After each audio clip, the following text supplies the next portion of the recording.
Ever wonder why we vote on a Tuesday in November? I mean, in today's world, it seems like the most inconvenient day. Right. Well, you're about to discover it's not some random quirk of the calendar. We're diving into the history behind U.S. Election Day. Guided by the insights from the source, why U.S. Election Day is Tuesday. Get ready for a fascinating trip back to 19th century America, a time of horses and buggies and a very different pace of life. It's amazing how a date on the calendar can hold so much history, isn't it? And what's particularly interesting here is that this seemingly arbitrary choice of Tuesday in November was actually a carefully crafted solution to the challenges of the time. Okay, let's unpack this.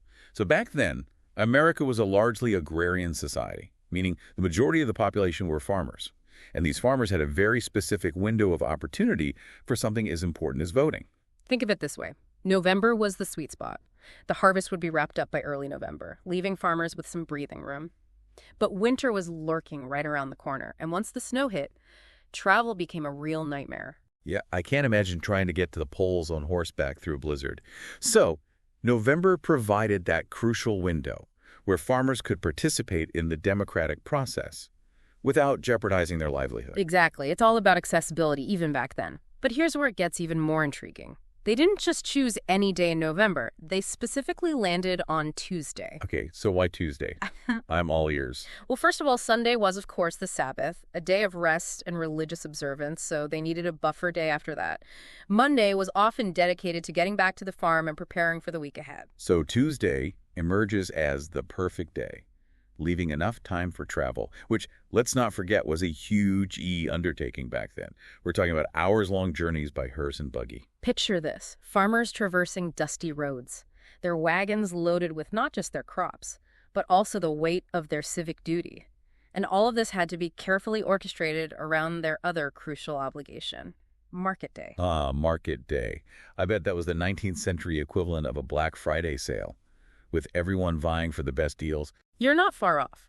Wednesday was traditionally Market Day, a vital day for farmers to sell their produce and conduct business. Imagine the disruption if voting clashed with this crucial economic activity. So Tuesday it is. It neatly sidesteps religious obligations, travel logistics, A&D, the bustling energy of Market Day. It's remarkable, isn't it? This seemingly simple choice reflects a deep understanding of the rhythms of life back then. It wasn't just about convenience. It was about ensuring that every citizen, regardless of their profession or distance from the polling place, could have their voice heard. Okay, so we've established November as the ideal month and Tuesday as the strategic day. But is there more to this election day formula? It feels like we've only just scratched the surface. You're absolutely right. It gets even more fascinating. The actual legal wording is the Tuesday following the first Monday in November, ensuring that Election Day always falls between November 2nd and 8th. Wait, the Tuesday following the first Monday? That sounds like a riddle. There must be a reason for such a specific formula. Absolutely, and it's not just about being overly precise.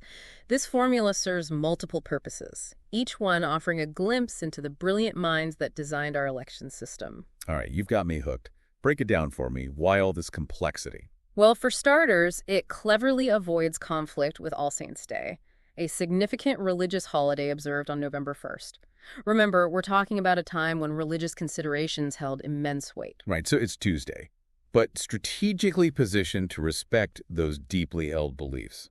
But I bet there's more to it than just that. Oh, there's much more. If we connect this to the bigger picture, this consistent election window also addresses concerns about early voting states influencing later ones. Ah, that makes sense. No instant communication back then. News traveled slowly. And those early results could potentially sway voters in other states. Imagine the chaos and potential for manipulation if elections were staggered across an entire month. So this consistent window promotes a sense of fairness and ensures a level playing field for all states, Right. regardless of when their citizens cast their ballots. Precisely. And there's another layer to this genius formula, predictability. Election officials and voters alike knew exactly when Election Day would be year after year, allowing for smooth planning and preparation. Wow, it's like they anticipated potential problems. Yeah. And created a system designed to avoid them. It's incredible how much foresight went into crafting this seemingly simple date. And all of this was happening in a time when the very idea of a unified nationwide election day was a novelty. Before 1845, there was no such thing. Wait, seriously? No uniform election day. So how did that even work? Imagine this. States held elections on different days. scattered over a mind-boggling 34-day period. It was a logistical nightmare. A 34-day election. Yeah. That sounds more like an endurance test than a democratic process. I can Yeah. only imagine the anxieties and potential for manipulation. You hit the nail on the head. Concerns about early results influencing later votes were rife. It was a system ripe for exploitation. So this 1845 standardization wasn't just about streamlining the process. It was about safeguarding the integrity of the election itself. Exactly. And what's remarkable is how that single decision, made over 170 years ago, continues to shape our electoral process today. We still vote on the Tuesday following the first Monday in November, a testament to the enduring power of this carefully crafted formula. Okay, so we've journeyed back in time and uncovered the fascinating origins of our election day. But here's the million-dollar question. In our modern world of instant communication and 247 news cycles, is this tradition still relevant? That's the crux of it, isn't it? And that's what we'll be exploring next. It's mind-blowing to think that a system designed for horse and buggy travel is still the framework for our elections in the age of the internet. It really highlights the enduring legacy of these decisions, but it also prompts us to ask some tough questions. Are we clinging to a tradition that no longer serves its original purpose? Right, because let's be honest, in today's world, voting on a Tuesday, especially for those with demanding jobs, can feel more like an obstacle course than a civic duty. It's a valid concern. While the original intent was to make voting accessible to farmers who had limited flexibility, are we inadvertently doing the opposite today by holding elections on a workday? And it's not just the day itself. Think about how information spreads now. Back in the 1800s, they were worried about early voting results slowly trickling into other states and potentially swaying opinions. Today, election news blasts across social media at lightning speed. It's a whole different ballgame, and it raises a crucial question.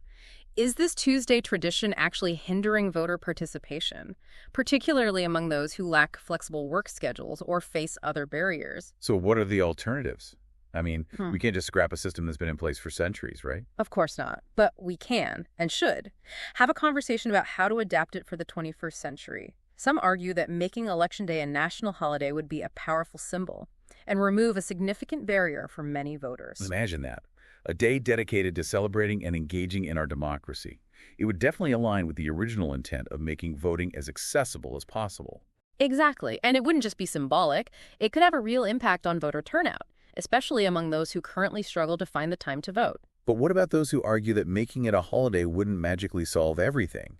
That some people still might not vote even if they have the day off? That's a fair point.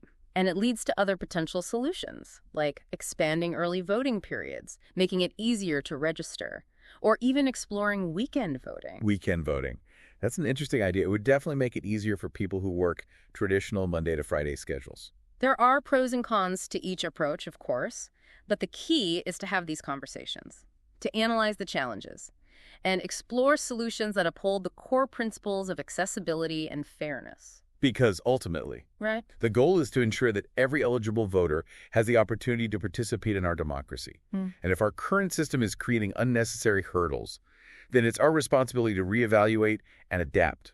It's fascinating how this deep dive into history has brought us full circle, hasn't it? We started by exploring the reasons behind this seemingly arbitrary Tuesday in November, and now we're grappling with the very question of its relevance in our modern world. And what's so compelling is that there isn't a simple answer. It's a complex issue with no easy solutions.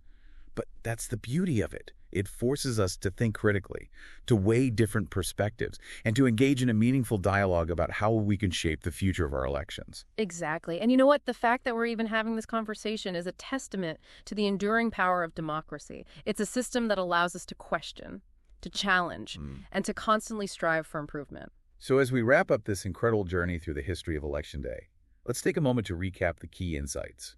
We started by uncovering the strategic brilliance behind choosing November and Tuesday, a choice rooted in the realities of 19th century America, when agriculture was king and travel was a major undertaking. We marveled at the ingenuity of the Election Day formula, the Tuesday following the first Monday. A seemingly complex phrase designed to ensure fairness, consistency, and predictability in a time when those things were hard-won. And we delved into the historical context, recognizing the pivotal shift in 1845 when a uniform election day replaced a chaotic 34-day election period. This standardization wasn't just about efficiency, it was about safeguarding the integrity of the election process itself, a concern that echoes even today in our modern digital age. We saw how this one date on the calendar became a symbol as a nation's commitment to ensuring that every citizen had a voice, a commitment that was woven into the very fabric of the system. And that's what makes this discussion so relevant, so timely. Because while the context has shifted dramatically, the core principles of accessibility and fairness remain as crucial as ever. Right, because it's not just about clinging to tradition for tradition's sake. It's about understanding the WHY behind it, the historical context that shaped this decision, and then using that knowledge to guide our actions moving forward. So as we head to the polls ourselves, armed with this newfound knowledge, what are we left with? What's the takeaway for the listener, for you? It's a call to action, wouldn't you say?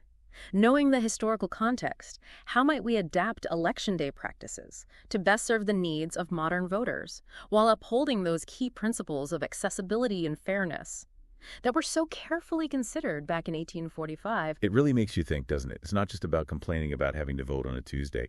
It's about understanding the weight of that tradition and then asking ourselves, okay, how do we carry that torch forward in a way that makes sense for today's world? And there's no one-size-fits-all answer. It's a complex issue with a lot of factors to consider. But that's the beauty of it. It invites us all to participate in the conversation, to brainstorm solutions, and to advocate for change that aligns with the spirit of our democracy. I love that.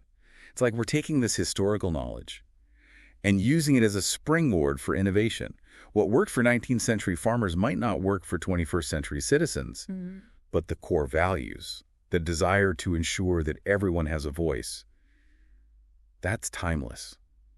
Imagine if those early lawmakers could see us now, grappling with these very same issues, but in such a different world. I bet they'd be proud of how far we've come, but also eager to see how we tackle these modern challenges. I can almost picture them huddled around a digital screen, trying to grasp the concept of social media and instant communication. And then chiming in with, well, back in my day, we had to travel for days just to cast a ballot. Exactly. It puts things in perspective, doesn't it?